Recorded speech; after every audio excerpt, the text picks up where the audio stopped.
What is going on, everybody? Welcome to another brand new installment of For the Love of Wrestling. Here every Monday through Thursday on the Casa D18 Studios channel. I, of course, am your host, the Renegade of Wrestling, JJ Williams. Happy Monday. And have we got a lot to talk about today? Let me just go ahead and get this out there right now. No, I will not be talking about Full Gear unless it gets super chatted. That's not what this show is about. This show is about the weekly episodic television broadcasts. Noah and I will be doing our simple takes in the not so distant future about Full Gear. I believe we are currently looking to do it on either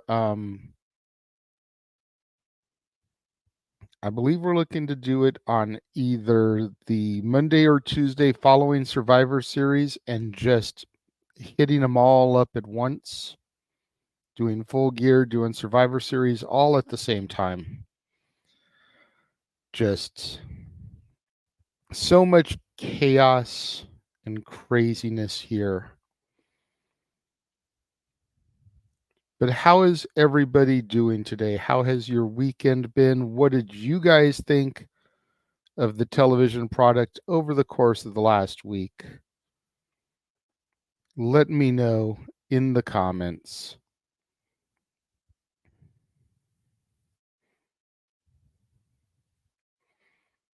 Sorry, I wasn't completely prepared for today. I need to try to upload a couple of different little things into the chat here so that I can show them in a little bit.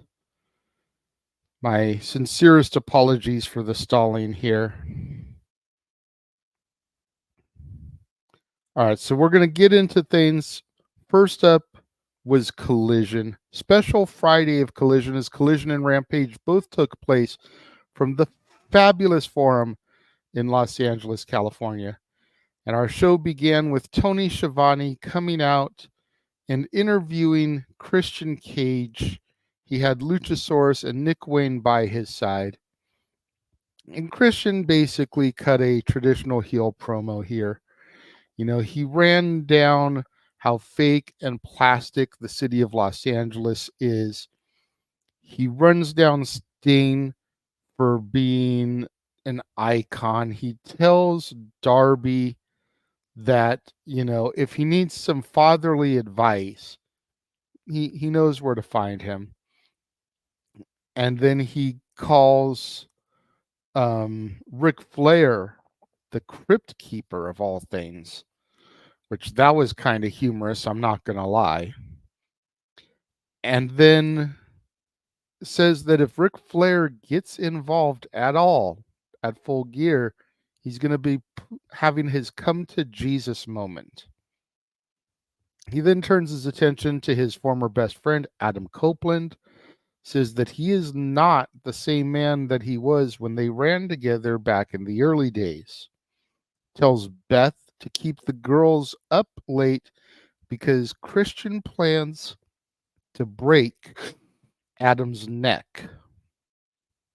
He then talks about the fatal four-way that's going to happen later on in the evening to see who's going to get a shot at Christian in the TNT title on Rampage. Again, both shows being done live on the same night.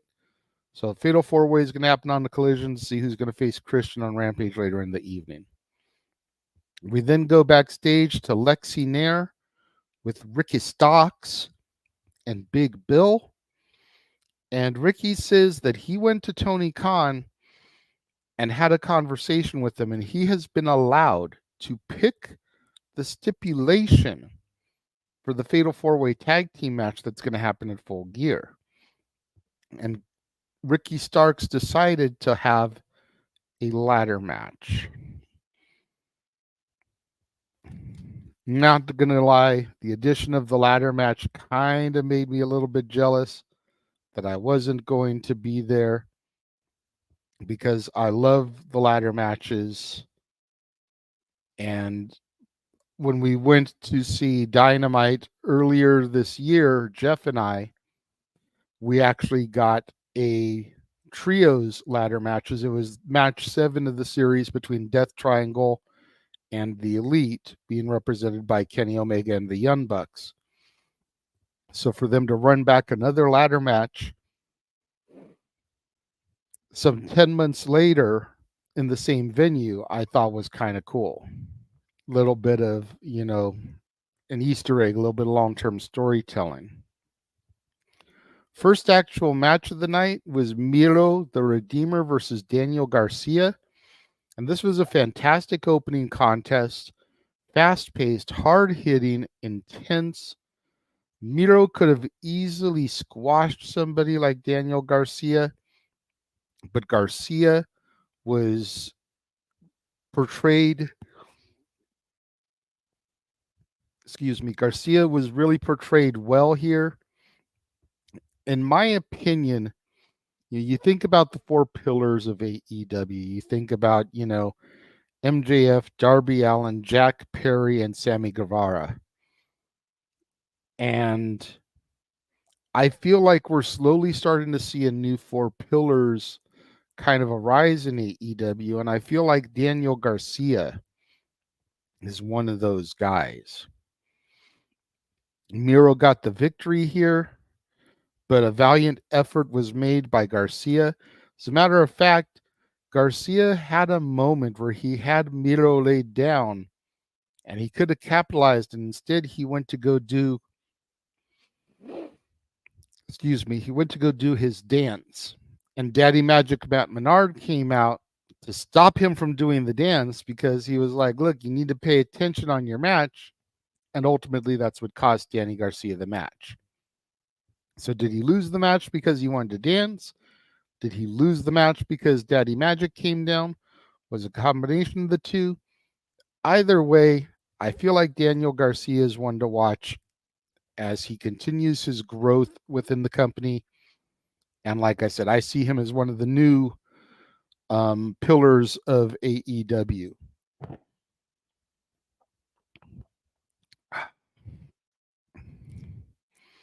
Jeff is in the house. What's up, boss man? Blame it on the wind. The internet is shaky, but he's here. Fair enough, bro. Fair enough. I'm sure it's going to be nice and windy outside here once I get off the air and begin my day of work. We go backstage. Excuse me. Still a little bit tired, folks. It's been a long, exhausting weekend, but those of you that joined us for the watch along for Friday, where we covered all this stuff, where we did the watch along of Collision, Rampage, Smackdown that I'm reviewing today, those of you that were there for our full gear watch along, those of you that were there for Disney karaoke, y'all know how long of a weekend is, and I'm still recovering. Because what little bit of energy I had yesterday, I had to go back and rewatch all this stuff so I could take notes. I was so in the moment as it was happening, calling it, that I wasn't able to take notes while doing all that stuff. So apologies if I yawn a little bit more than normal today. Forgive me, you guys. Again, backstage was Lexi, and she was with Andrade El Idolo and CJ Perry.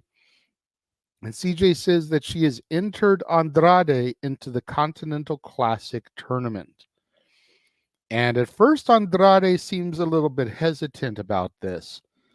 But after a little bit of banter back and forth with CJ, and after her whispering something in his ear, he says he trusts her. So we then move forward to a Kings of the Black Throne versus the Boys squash match. Again, at this point, y'all know how I feel about the squash matches. It's stupid. It's pointless. I will say that the match lasted a little bit longer than most squashes, and as such was presented a little bit better, but you knew the Boys weren't going to get anything here. With the Kings of the Black Throne going into the tag title match the following night, they were going to be made to look strong. The boys didn't even have Dalton Castle out there with them. So that just goes to show you how little they thought of the boys for this match.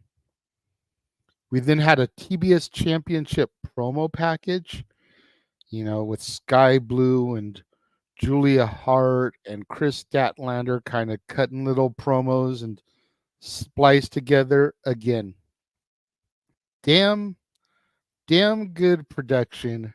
I've said it a few times and pointed it out on the watch along. James, who joined us for the Full Gear watch along, first time James was back for a watch along call since All In, All Out. Thank you so much, James, for joining us. But even he acknowledged and admitted that their production, their graphics has really kind of stepped up in the last couple months. And again, I feel in my gut that it was that ass whooping at the hands of my NXT that did it and made them step their game up. But I digress.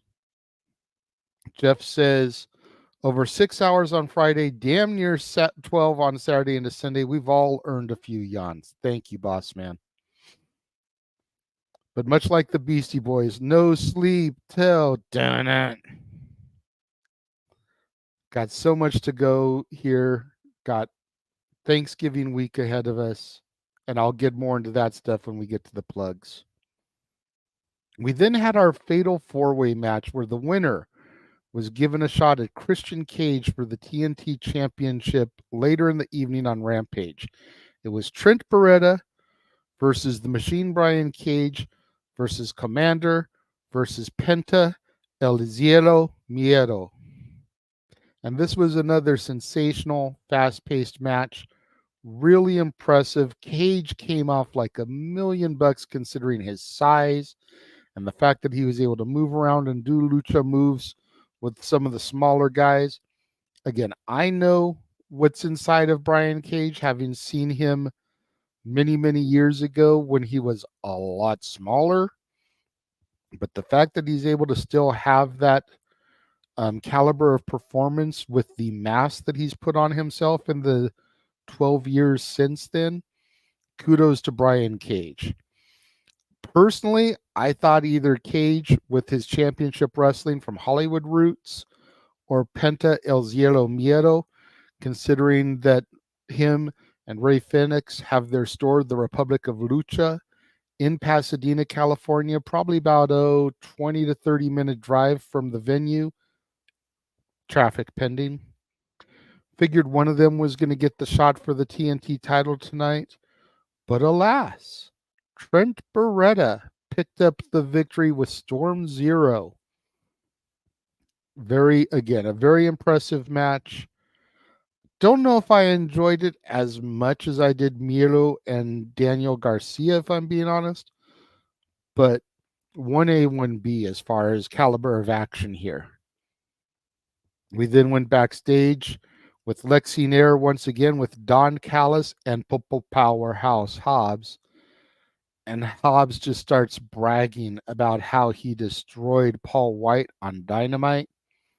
It's like, dude, yes, I was impressed that you picked up a 500-pound giant, but you destroyed a dude that could barely walk anymore.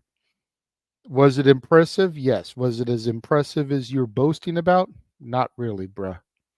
Sorry, not sorry. I like Hobbs. Hobbs needs to be a huge main event star with his size. And in WWE, he would be. Him and Wardlow would be freaking huge in WWE. They've always liked the larger-than-life guys, the bigger bodies. But Tony, for whatever reason, just doesn't know how to book him. They're starting to book Hobbs better with him being in the Callis family, but him and Wardlow have both been struggling for a while. Speaking of Wardlow had a match, if you can call it that, against a guy, guess his name was Evan Daniels. That's what it said on the back of his tights. Ring announcer didn't get to introduce him. The bell rang. It was a power bomb, a swanton, a power bomb, and the ref stopped the match.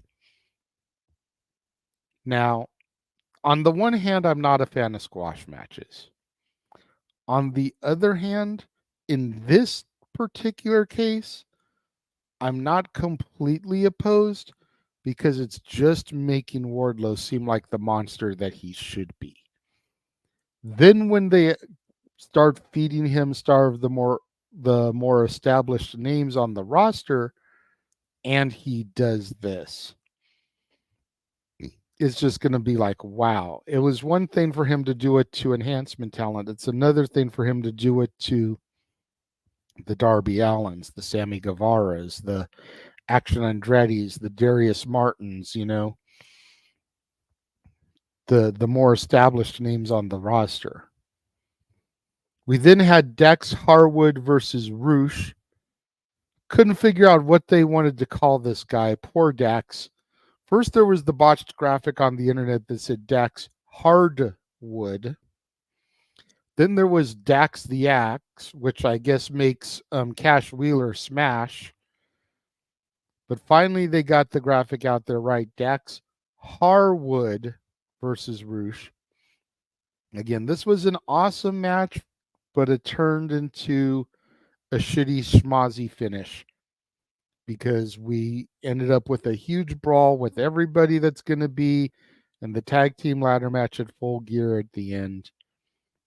We just couldn't let it stay a classic one-on-one match. We then went backstage with Lexi Nair and Action Andretti, and Lexi attempts to get an update on Darius Martin. Roddy and the Kingdom come in, intervene, and Roddy says that the next action that he sees will be against Action Andretti. We then go to the ring and we get Buddy Matthews versus Wheeler Yuta. This was a tremendous effort made by Yuta, but it just wasn't enough. Yuta is another one of the guys I consider one of the new four pillars, along with, I got so sidetracked, Garcia. Garcia and Yuta are two of the guys, like, you just look at them and you look at everything that they've got that's ahead of them and the way they perform in the ring, two of the new four pillars. Buddy Matthews got the win. Good back and forth action again. Like there were definitely a lot of points where I feel like Yuta could have taken this one, and for whatever reason, they just wanted to get Buddy Matthews the push. We had Claudio Castagnoli come out post-match and kind of go back and forth with Buddy Matthews. Issued a challenge, but maybe you got to go to the back and ask Malachi for permission first. I think we knew, or they were setting up to know, that Claudio was probably going to defeat Buddy at the pay-per-view. So they gave him the win over Yuta here, kind of balance things.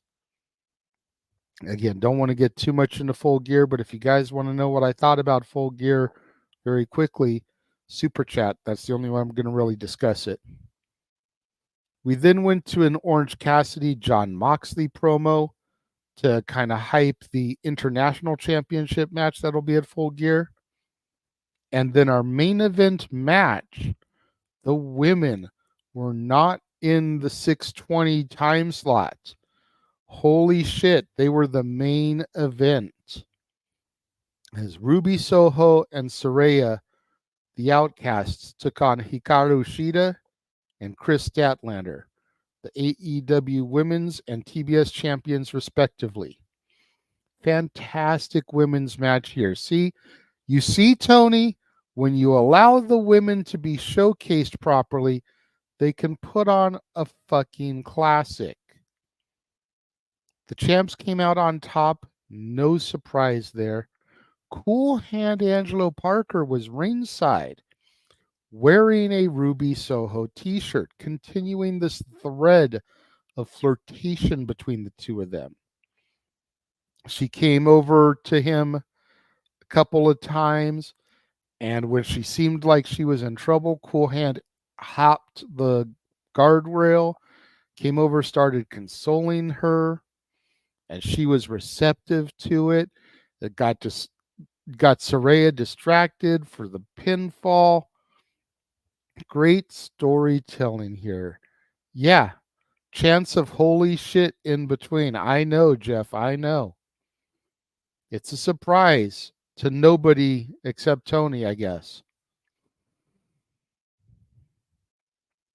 But this was a fantastic match that, again, continued that thread with Ange and Ruby.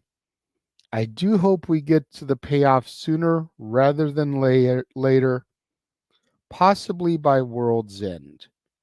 Maybe come World's End, we can book Daddy Magic Matt Menard and Saraya versus Cool Hand Ange and Ruby Soho, and kind of have the dissolving of 2.0 and the Outcasts once and for all, as the world ends and the new year begins.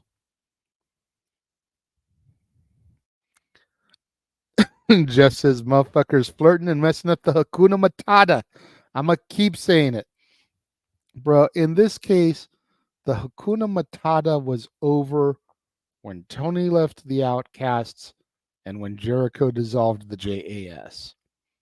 It's all just been a slow dissolving of the factions ever since. And that's why I think that the finality of both of them needs to come at World's End. We then had a backstage sit-down interview with Tony Schiavone and MJF. And this was your standard hype interview segment. MJF makes his ha-has, says that Jay White reminds him of him, and says that nobody is on the level with the devil. I'm not going to lie. After everything that went down on Thursday at OG's Comics and Collectibles, I half was expecting MJF to shout out Jeff Meacham on the interview or on the Full Gear post-show media scrum. I just would have popped so hard, I would have cracked up. And if you guys don't know what I'm talking about, check this out really quickly. You're live at OG Collectibles. I'll take it from here. Ladies and gentlemen, just in case you're deaf, dumb, blind, stupid, or since you watch Jeff Meacham programming, probably a little poor, my name is Maxwell Jacob Freeman. I am the longest reigning AEW World Champion and the best professional wrestler on the fucking planet.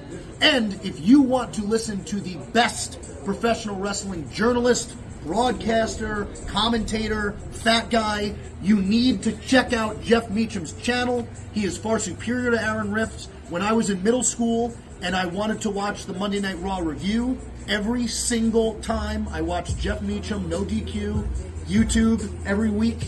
He's very good at his job. He is as intelligent as he is fat. Thank you. That's a lot. And that's a lot. Yeah, because MJF started off his interview by asking Schiavone, what, Renee was busy? I was waiting for some kind of drop about Jeff Meacham. It was hilarious. And yes, Jeff, it was fuck Jay White season, but I don't know if they've seen, all of them have seen that. Check this one. This was later that same evening. We're getting ready to leave, but Max insisted that he talk I gotta talk to Josh Mansfield real quick. Josh, you've never seen Mary Poppins? What are you, a fucking piece of shit? Grow up. And also, the Meltzer of the multiverse. I know. Who the fuck wants to compare themselves to another? How much of a mark do you have to be? You couldn't even pick a professional athlete. You went with a fucking journalist? Grow up, man. Fuck. Watch Mary Poppins or go kill yourself. And then watch Full Gear after that. Absolutely. This Saturday, November 18th. Because we're going to kill Jay White. Yeah, it's fuck Jay White season, Fuck Jay White season. Fuck that bitch. Fuck that guy. So cool to see Jeff get recognized like that from our scumbag. So that was everything for Collision. I'm going to take a quick commercial break, as I always do on Mondays. Little 40-second bumper we're going to run here. Gonna show you all the upcoming open mic night specials beginning in December and going through next year. We will be right back.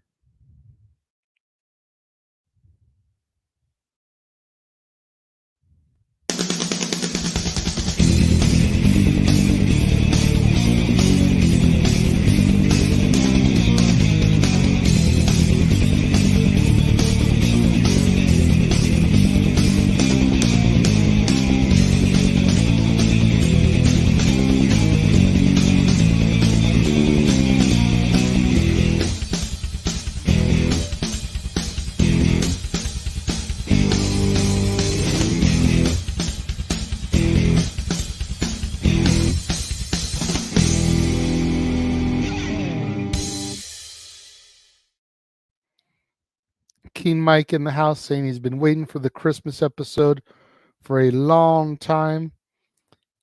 He started asking about it in June.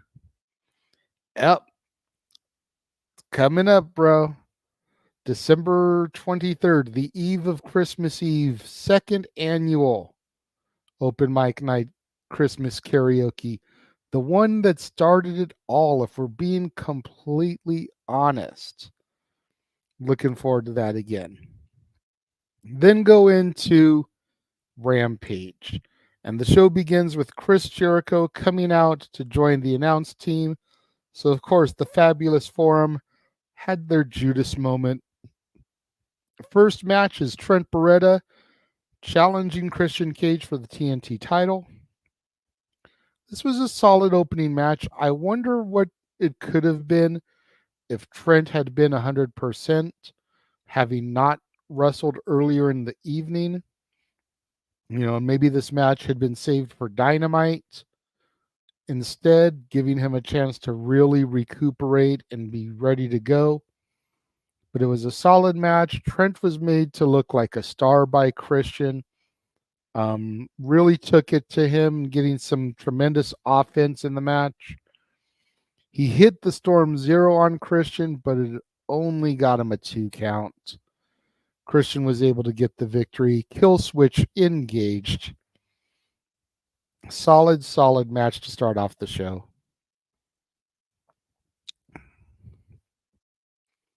We then come back to the ringside area where the commentators are, and Jericho cuts a promo on the Young Bucks. Always fun to see someone rip on the Bucks. We then had what Tony Storm asked for on Dynamite, a warm-up match, as timeless Tony Storm took on Emi Sakura. So it was another fantastic women's match by the Hollywood starlet as she took on the woman responsible for training Hikaru Shida. Tony got the victory and keeps her momentum rolling into Full Gear, which of course we'll get into in more depth when Noah and I do a simple take of both Full Gear and Survivor Series. Jeff says it's the most wonderful time of the year. Swerving Hangman, the bleeding and Mox killing Jay White live at the Forum. Now we look ahead to Survivor Series. That was a freebie. You didn't even have to super chat for that one. We then go backstage to Renee Paquette, and she is with Eddie Kingston and Planet Jarrett. They have now gone to my world. Jay Lethal cuts a promo on Eddie, talking about their Ring of Honor Championship match. It's going to be on the 0 hour of Full Gear. And Eddie Kingston puts Lethal in his place, calls him a coward.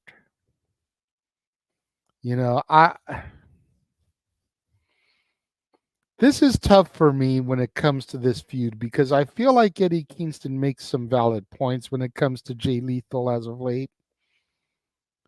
But fuck Eddie Kingston. I'm not a fan.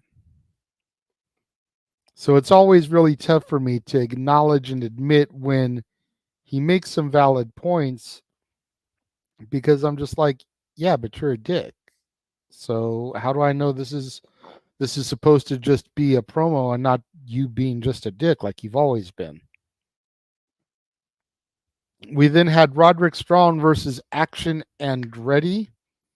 And this may be a shot here, a hot take, but Andretti's another one I kind of look at as a potential new fourth pillar. You figure he had his hot debut pinning Chris Jericho.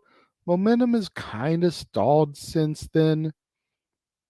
I feel like they were gaining some traction with him and Dante Martin, but then Dante got injured, and him and Darius just don't have the same chemistry that him and Dante did. So he's kind of been floundering, but I see a huge upside for a guy like Action Andretti. And I think, Andretti, Garcia, Wheeler, and a guy that doesn't wrestle on the show, so I'll go ahead and throw his name out there now, but Nick Wayne. I think all four of those guys could kind of be like the new pillars of AEW. Curious to know what you guys think about that. Let me know. But Andretti puts on a fantastic match here with Roderick Strong, but we know what's going on here when it comes to Roddy. He's milking his neck brace. Gets in there, puts on a banger of a match, gets the victory, then puts the neck brace back on like he's re-injured it. The shtick is funny, but it's getting old. They need to resolve it really soon. We then had a sit-down interview with Renee and Jay White. MJF interrupts the interview. Brawl breaks out. They begin to brawl around the arena, the forum. Guns come out to help Jay White. Samoa Joe comes out, and he offers to be MJF's partner at Full Gear. Once again, face to face.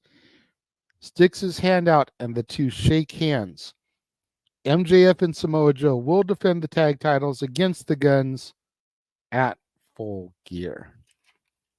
Again, pretty simple Rampage coming off the heels of that Collision. Not a whole lot to report. That's right, Jeff. Nick Wayne also has the benefit of a quality father figure in his life now. In Christian Cage, he is destined for greatness. And I agree with this. No hate, but Dante is way more charismatic than his bro and better in the ring too. I wholeheartedly agree. The problem with Dante Martin and why I don't see him as a pillar and I see Andretti over Dante is because I have a feeling that Dante is going to be one of those guys that's too injury prone and is going to be too defined by his tandem with his brother. You think about the Hardys, and while yes, they did eventually break off and do their own solo things, they were defined for so long by their tandem. So again, that's it for Rampage. Going to take another really brief intermission. Then we'll get back and discuss SmackDown, which has a lot more notes than Rampage for sure. Hang tight. We'll be back in about 40 seconds.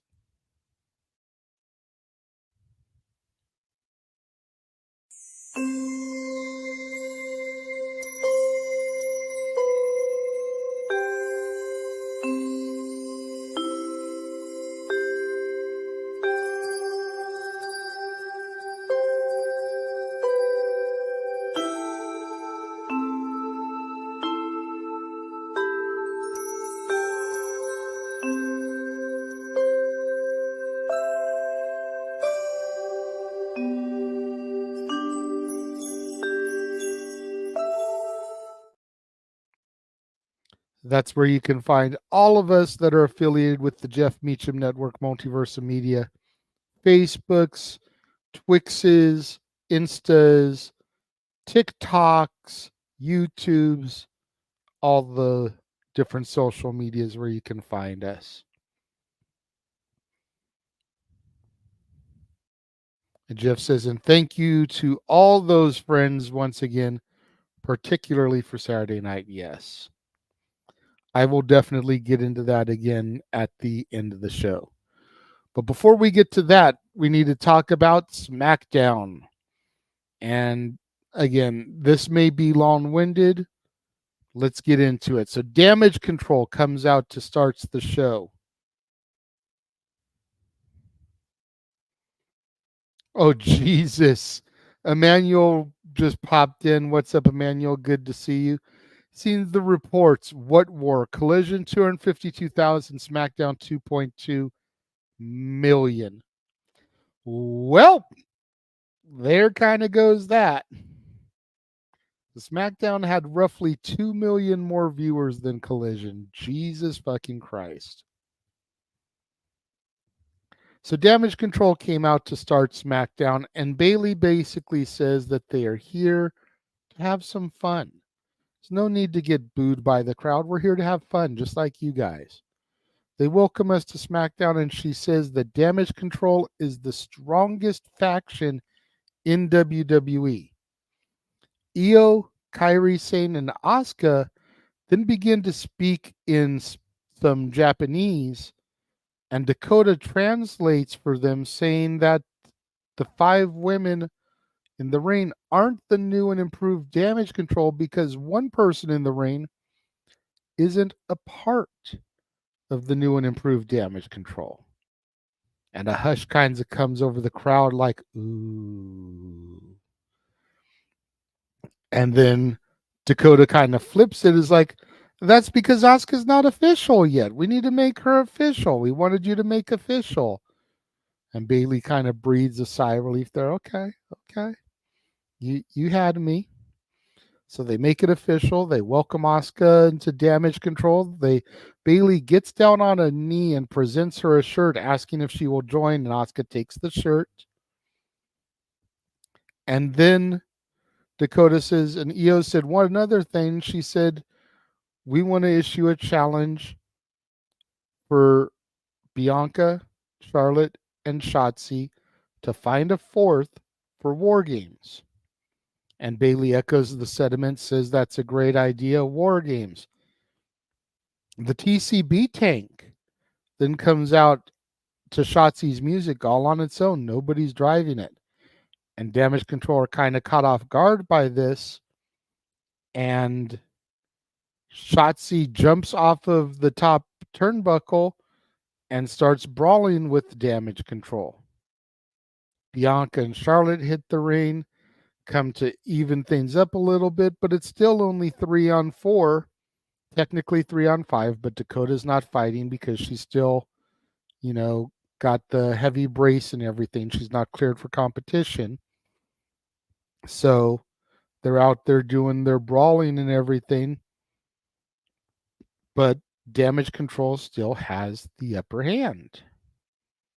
Emmanuel says, WWE, please give us subtitles like Shinsuke.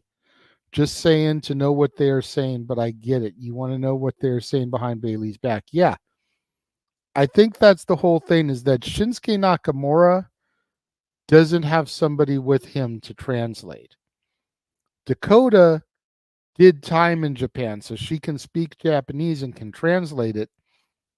So it gives us the whole talking behind the back thing with somebody translating. Whereas Shin doesn't do in ring promos speaking Japanese.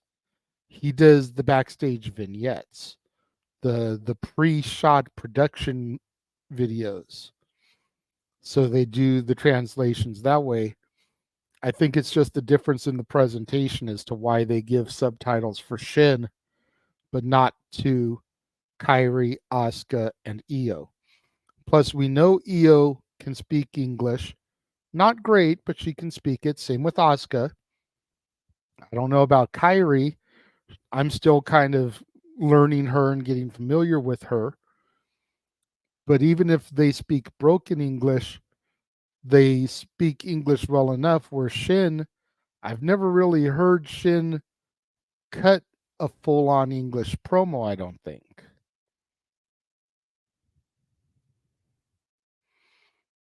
We go backstage, and Bianca, Charlotte, and Shotzi are all talking to each other, and Bianca and Charlotte tell Shotzi that she can't be so reckless. And then Bianca turns to Charlotte and says that you know somebody that can help us. We need you to call her. And Charlotte says she'll think about it. Nick Aldis then enters the scene and says that, well, whatever you do, I need to know who your fourth is by the end of the night. Bianca goes off to try to recruit people while Charlotte thinks about if she should place her phone call. We then get the Brawling Brutes versus the Street Profits versus Pretty Deadly, with the winner getting a shot at the Judgment Day for the tag team titles. Great match by all three teams. During the match, we see B-Fab approach Bobby Lashley, who's watching a monitor in the backstage area, and she begins to make a proposal to him, but they cut away before they start really talking. Going to be kind of curious to see what develops here. This is the second time I think B-Fab has approached Lashley, possibly the third. Again, going to be kind of interesting to see where things go with this. Back in the ring, the Street Profits hit the Revelation for the win. Not a real surprise here. WWE hasn't really had a whole lot for the Brawling Brutes as of late. That's why they've been showing up in my NXT. Pretty Deadly has been faring slightly better, but the SmackDown tag team right now is all about the Street Profits and their new alliance with Bobby Lashley and trying to grow them. So I definitely would not be surprised to see the Street Profits dethrone Judgment Day when they get that tag team title opportunity.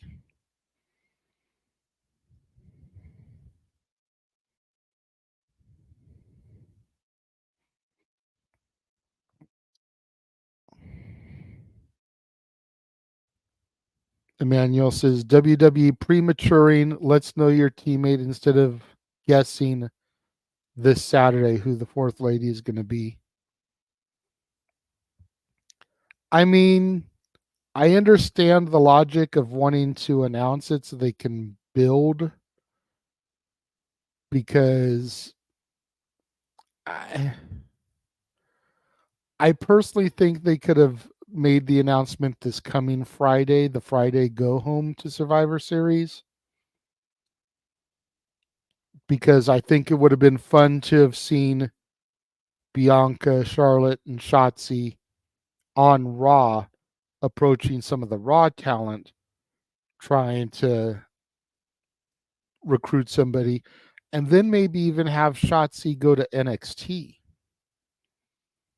and see about trying to propose some people from NXT, and just seeing this thread of Damage Control beating down everybody that they try to approach, which you'll see that theme strung throughout the show. Haven't really gotten there yet, but I think that would be interesting. Speaking of, after the Street Profits win, we see Bianca backstage talking to Mia Yim. When we come back from commercial, we find Damage Control beating the piss out of Mia Yim. So now she is unable to compete for War Games. See, and this is what I'm talking about. We'll see it again later, but I would have liked to have seen this thread with people getting attacked by Damage Control because the babyface team keeps trying to recruit. You know, all the other people on SmackDown are out of it now, so let's try Raw. Well, a lot of people got attacked on Raw, So let's try NXT. We'll see if we can get an up-and-comer. And then there's a few girls that maybe they don't get to because they're not on the show. They're not booked. It's like, well, the supply is limited. We attacked everybody, and then we can do the big reveal. We then had a match between Dragon Lee and Axiom. And man, this was the television match of the night.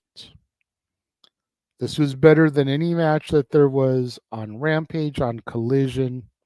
I'm not even going to try and compare it to Full Gear because comparing a TV match to a pay-per-view match isn't fair. But this was the TV match of the night. Had a handshake to start things off. Matches being presented in honor of Rey Mysterio, who's in the hospital, recovering from the attack of Santos Escobar and the knee surgery.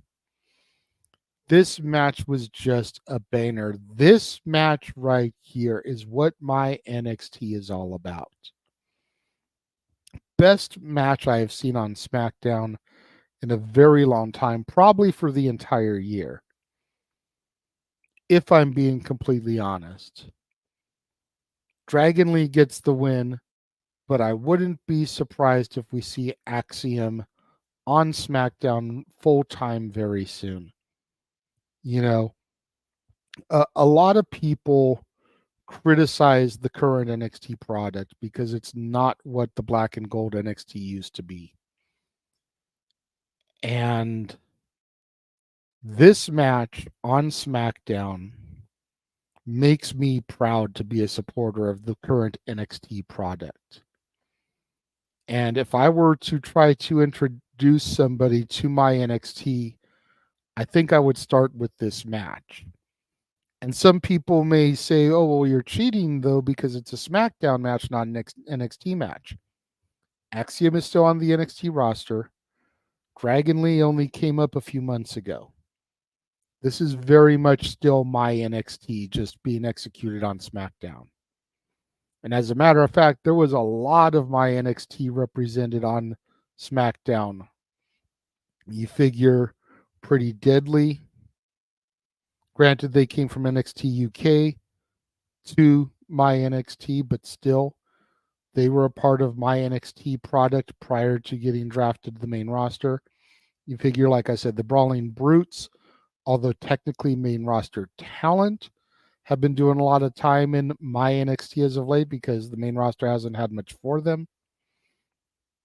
You figure the Legado del Fantasma, which is in the very next segment that I'm about to discuss, my NXT. Later on in the night, we had Grayson Waller and Cameron Grimes, my NXT. We had Solo Sikoa in a segment with Paul Heyman and Jimmy Uso. Solo Sikoa, my NXT. You know, it's very, very loaded with my NXT on this episode of SmackDown. And yeah, to Keen Mike's match of the night. Match of the night.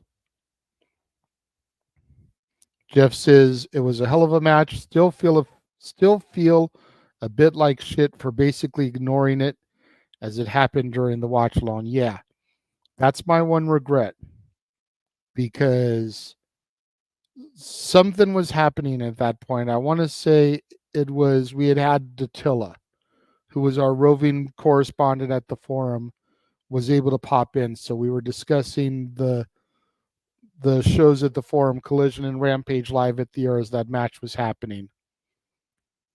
And it's not Dattila's fault that she was able to get in at that particular moment. She didn't know what was going on SmackDown. We had asked her to pop in when the show was over, and she did as she was requested. So we can't fault her for that. I think it just ended up being bad timing because if it had been a promo or an interview segment, it wouldn't have been as big a deal. But it was the match of the night, as Keen Mike said, as I said. And the fact that it kind of got ignored was a bit of a downside. I do regret that. But it is what it is, and that's all it can be.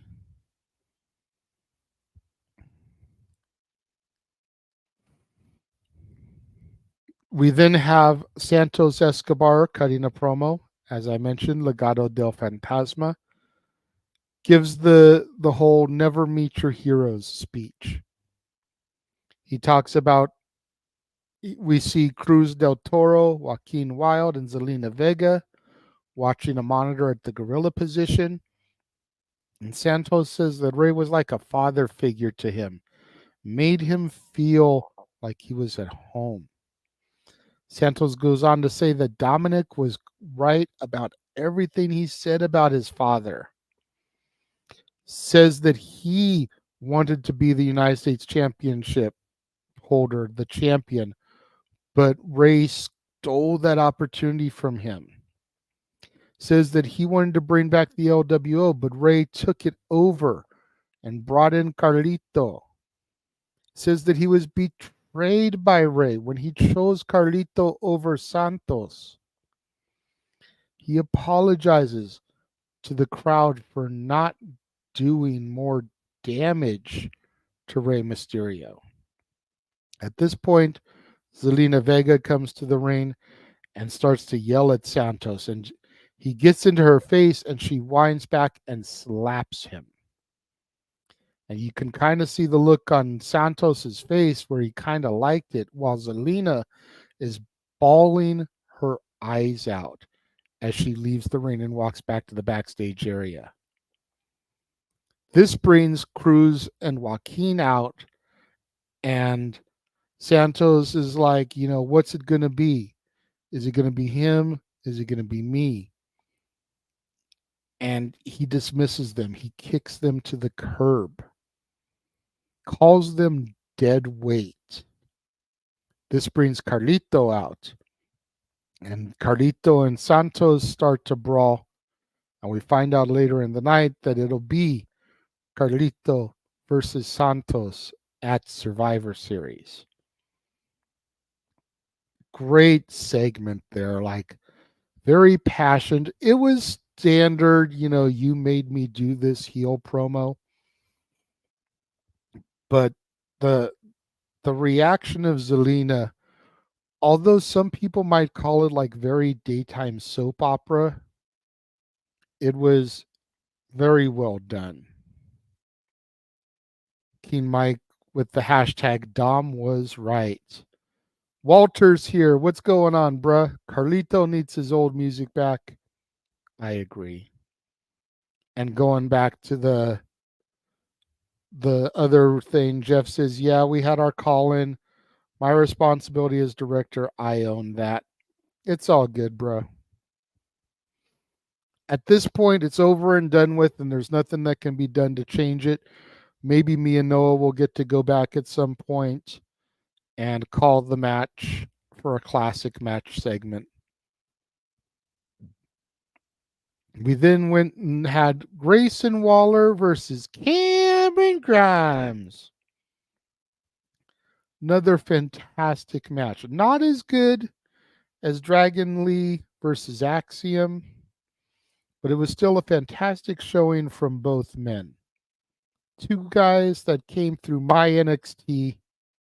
Waller got the victory in this contest, of course. Austin Theory was ringside. I said it on the call, man. I want to see Austin Theory and Grayson Waller become tag champs.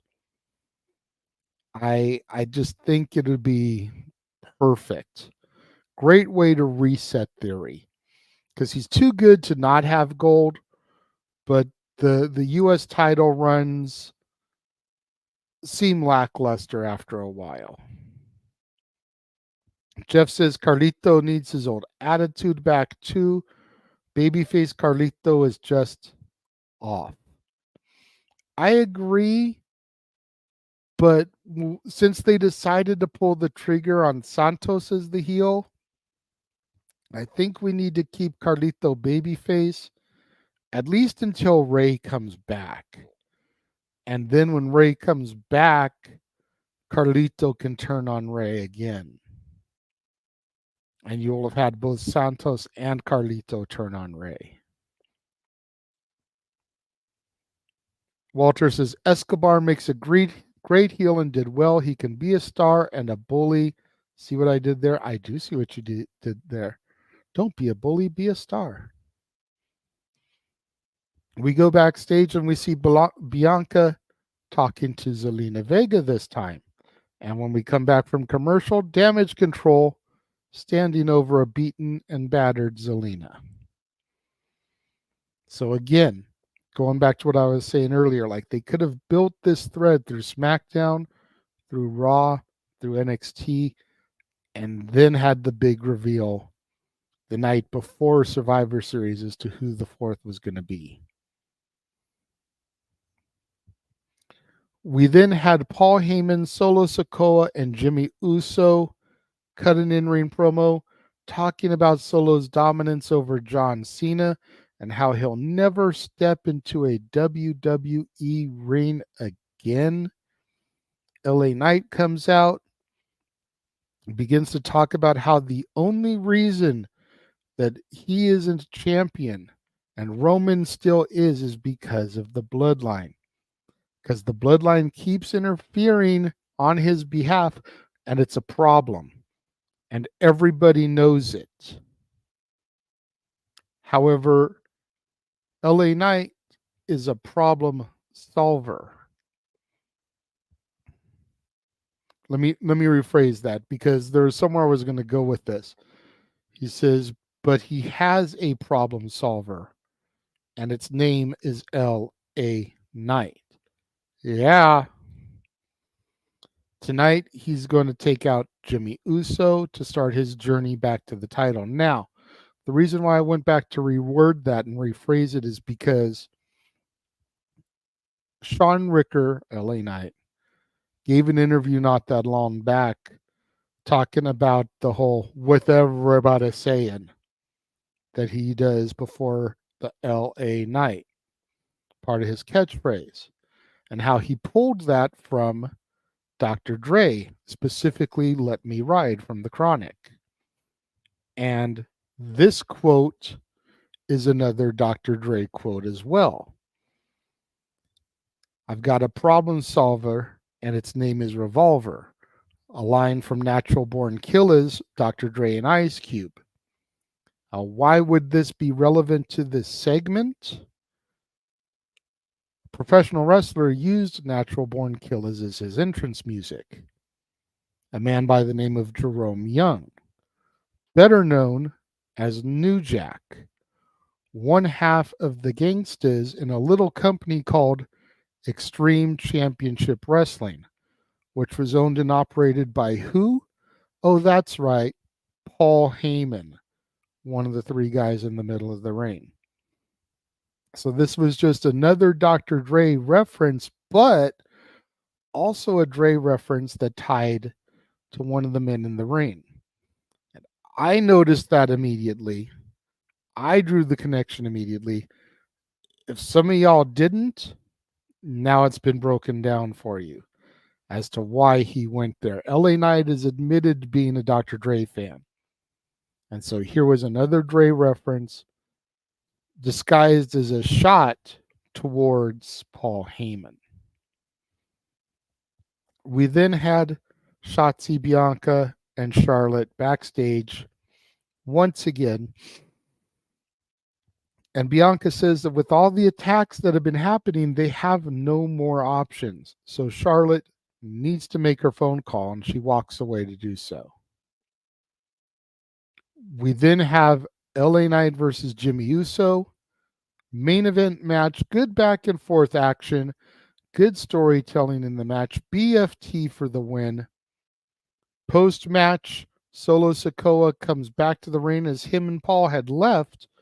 Prior, they kept saying on commentary, Paul received a phone call during the commercial break, and so him and Solo left, leaving Jimmy on his own. So Solo comes back out post-match, and is about to destroy LA Knight when all of a sudden, Downstate plays over the speakers Kingdom, and Cody Rhodes hits the ring. interesting the way that they brought Cody out for this, considering he's not a bar to SmackDown. Wondering what's going to go on here. We know that the babyface team only has 4 people also. Going up against the team of Judgment Day, are we going to try to recruit LA Knight here to be a 5th? Like, what's going on here? We then see Shotzi and Bianca backstage. They walking through the corridors, find Charlotte, ask about the phone call. Charlotte says that she called, but she doesn't know if she'll make it in time. Bianca says they don't have time to waste. They've got to go to the ring. So they go to the ring. Backstage, we see Nick Aldis tell Cody Rhodes that he has to leave, and peacefully, Cody agrees. He's like, okay, I'm out of here. Main event segment is promo. Bianca, Shotzi, and Charlotte come out, and they accept the challenge for War Games, and this is basically all Charlotte on the microphone, which, damn near put me to sleep, but I'm going to try to be nice to Charlotte on this. And she begins to say that if she's going to go to war, there's only one person she wants to go to war with. And at this point, Damage Control come out and interrupt. And Bayley, very cocky on the microphone, tells Charlotte how much she sucks, tells her how she has no friends, how they've got nobody to choose because they've attacked everybody. When the crowd becomes alive, they really start to go nuts as through the crowd, Becky Lynch comes out of nowhere to take her spot alongside Shotzi, Bianca, and Charlotte. Brawl ensues between the 8 women as SmackDown goes off of the air. This is what I love about WWE. If I may be so bold for a minute. I know that there's people that feel like there's too many promos, too many segments, too much filler in WWE wrestling, and it can get boring. Whereas AEW gives you a lot of action. One of the things that's always captivated me about WWE is the storytelling, and while there have been some times that their storytelling has definitely been off, the way they threaded the story of Becky Lynch becoming the 4th person for Team Babyface was very well done. Again, I would have waited until the SmackDown prior to Survivor Series. I would have had Damage Control attack the baby faces backstage like they were. Every time Bianca or Shotzi or somebody tried to do recruiting, just take them out. They can't be part of it. It's like, okay, now what do we do? Well, we've exhausted all of our opportunities on Raw or on SmackDown. Let's go to Raw. Shotzi. And so Shotzi, Charlotte, and Bianca all go to Raw. And they start hitting up all the baby faces on Raw. Take out Katana and Kaden. You take out Indy. You take out Candice. You take out all the baby faces there. Don't even show them talking to the heels because that doesn't make any sense why a heel would team up with the baby faces to take on a heel stable. And we take out all the baby faces on Raw, and it's like, well, now what do we do? Well, the only thing left are the people down in NXT. So have Shotzi go down to NXT. Hit up Roxanne Perez. Hit up Kaylani Lee. And all of them getting their butts kicked. But have there be a few names that maybe they don't get to talk to. Have them announce on commentary, oh, well, Roxanne Perez isn't here this evening. Becky Lynch isn't here this evening.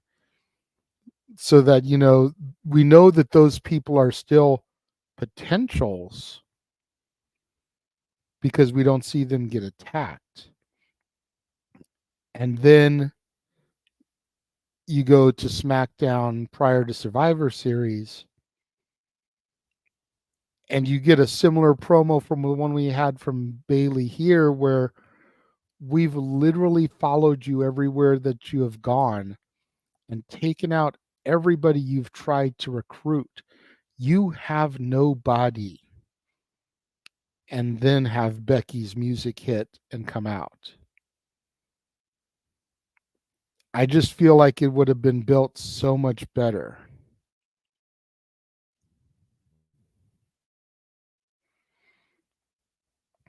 Emmanuel says, only question I have is what was Cody and Becky doing there? Them saying, well, I was in the neighborhood and thought I would drop by. They never really established what they were doing there. Like I said, I think it all just comes back down to recruitment. We know that the Judgment Day have a 5-man team. Finn, Priest, Dom, JD, and probably Drew. Babyfaces only have 4. They need 1 more. And with the success that LA Knight's been having lately, why not add him to the squad?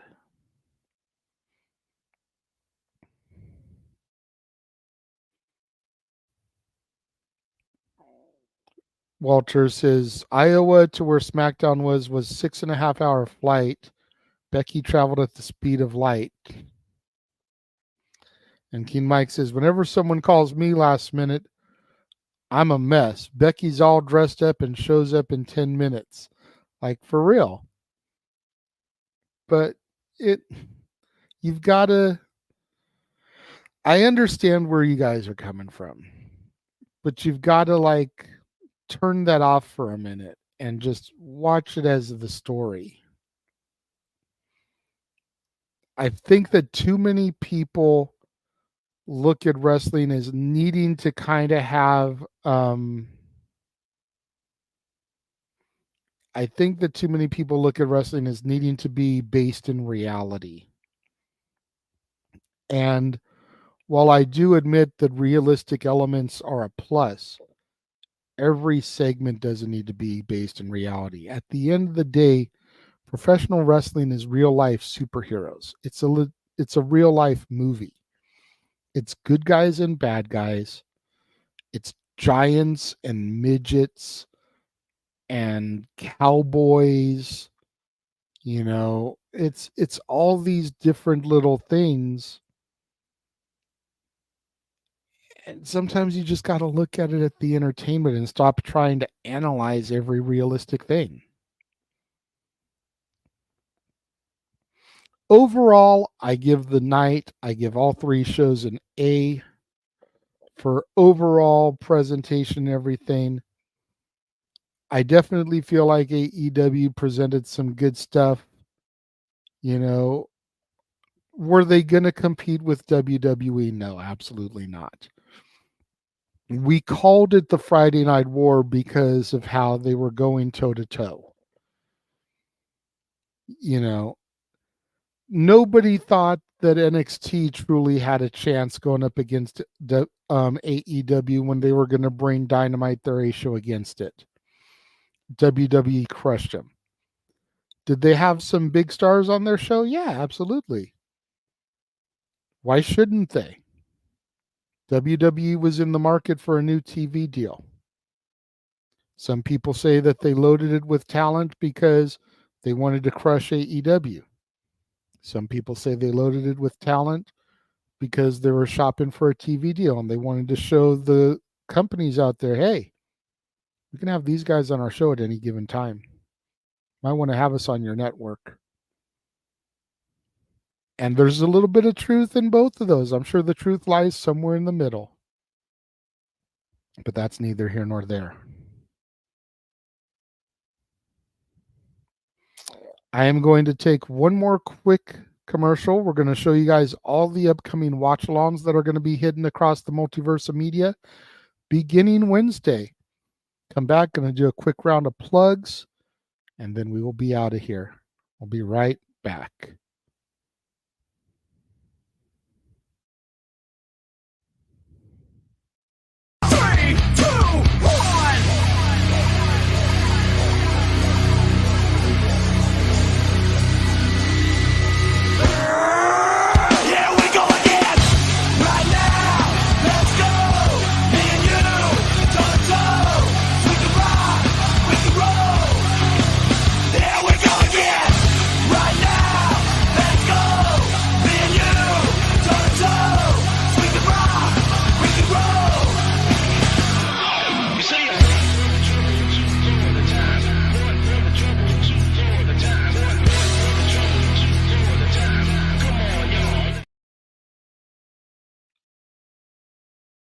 And we are back.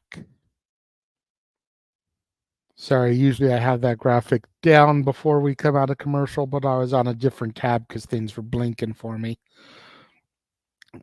We are back. That is everything that is going to be coming up, beginning with Wednesday and going through August of next year that we know about already. As Jeff Meacham says, the We're Gonna Die Tour 23 to 24. So that's going to wrap things up for me today. I do want to go ahead and tell you guys, make sure you guys tune in this evening for Meech's Musings, 4 o'clock Pacific, 7 o'clock Eastern.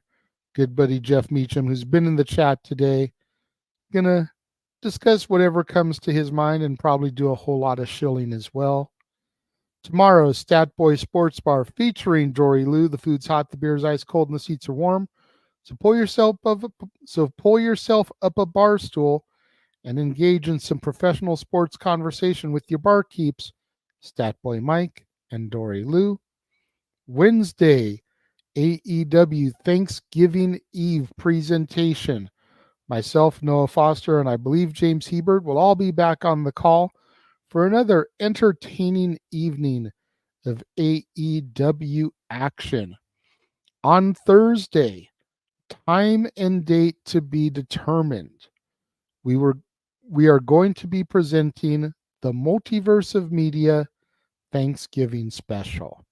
Now, what this is basically is I've been in contact with and asking people that are involved in the Multiverse of Media to send me a 2 to 5 minute video kind of telling what they are thankful for. And then on this Multiverse of Media special, it's going to be me streaming through all accounts. I've even gotten permission to broadcast on nodq.com. So thank you, Aaron Rift, in advance for that. And it's going to be kind of set up, if you guys grew up and are old like I am, it's going to kind of be set up like an old MTV broadcast. And I'm going to be the VJ. I'm going to be the host. I'm going to set up a video. I'm going to throw to them like I'll throw to Greg Cherry's video, which has been submitted to me, host of the Greg Cherry Show and the owner of the Greg Cherry brand. And we'll see his video and what he's thankful for. Video will end. It'll come back to me. I'll throw to somebody else's video. Maybe I'll throw to Walter Cruz, the Rage of Wrestling, who's been in the chat room today as well. We'll see what he's thankful for. Video will end. It'll come back to me. And so on and so forth until the show is over. I'm not sure how many videos I'm going to have at this point in time. I'm still waiting. And then I also don't know what time it's going to be at. That's the big kicker. It's going to be on Thanksgiving Day at some point. It's going to be in the evening at some point. But it's going to be once I get back home from my Thanksgiving functions. So as soon as I get home from the Thanksgiving functions, I'll create the live stream. And then the top of the hour, I will go live with it. So it'll be time TBD, but as soon as I get an idea, I will try to give you guys a little bit of notice. Emmanuel says, not sure if you saw sent you a Christmas bracket, JJ and Jeff on Instagram. I haven't seen anything yet, Emmanuel. I'll check as soon as I get off the air. King Mike says, James is back in Wrestling Talk. Yes and no. He really wanted to be part of Full Gear. I'm not going to try and put all his business in the street. That's not my place. But I know he had a falling out with some of his other people. And as a way to kind of like try to clear his head and get away from that mindset, he's kind of come back to us on the Multiverse of Media and is at the very least being involved in the watch-alongs. He's at the very least back and being involved in the watch-alongs. He's not going to be on every episode of Open Mic Night talking about wrestling on a weekly basis, but the AEW watch-alongs he's missed. He's missed the camaraderie. He's missed doing the calls with Noah. And he does want to be back doing that stuff at the very least. So the goal right now is to have a little bit of a transition phase. We started with Full Gear. We had a 3-man booth. We'll have a 3-man booth for Thanksgiving, hopefully. 3-man booth for World's End. And then come 2024, it'll transition back to a 2-man booth. And it'll just be Noah and James, and I'll be stepping away from the AEW calls. I'll still be there for the WWE NXT calls, but I'll be stepping away for the AEW ones. So that just kind of wraps everything up for today. I see Josh is here late as always. You know, hopefully he was watching Mary Poppins like MJF told him to. But yeah. Make sure you guys tune in tomorrow. Same bat time, same bat channel for my Raw review. And until then, I will catch all of you guys later. Have a good day. The Jeff Meacham Network's Multiverse of Media. For over 15 years, the recognized symbol of excellence and the standard bearer in coverage of sports and entertainment. Thank you, JJ. Appreciate you.